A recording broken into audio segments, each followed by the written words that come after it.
An unbelievable development earlier today in New York City as terror students and protesters supporting those who are disrupting class and on Columbia University and other university settings actually commandeered the first floor of Trump Tower in New York City. Watch.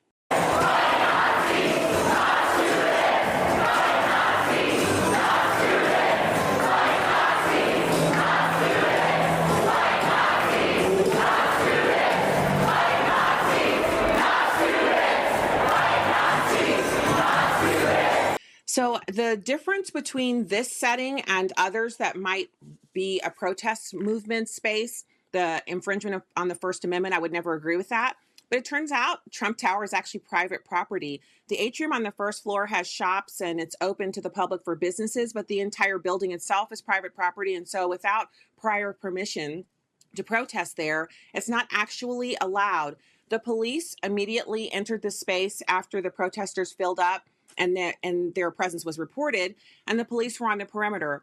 After that, the police moved in to begin to arrest the protesters because they were indeed trespassing, after giving them multiple opportunities and notifications that they would have to leave because the owner of the property and the property manager were not permitting them to be there.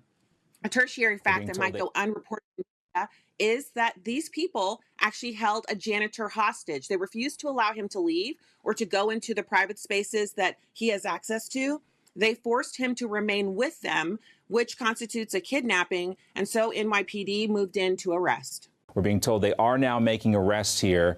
We were bringing this to you live. People have stormed into Trump Tower protesting the arrest of Mahmoud Khalil, the Columbia University graduate student, former graduate student, who has riled up so much of the anti-Semitism that we've seen, not just on Columbia, but other campuses as well. There is a big dispute going on right now between the Trump administration and Democrats and these supporters of Khalil's who say he has been unfairly detained.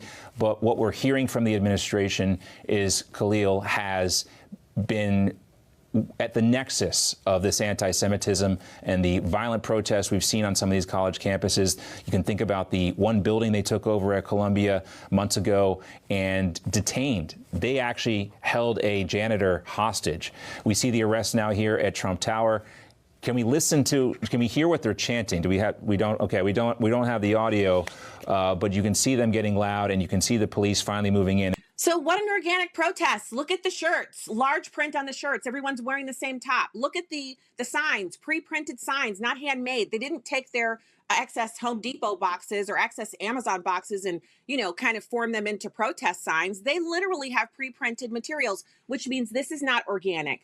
For full shows, live and on demand, it's Salem News Channel.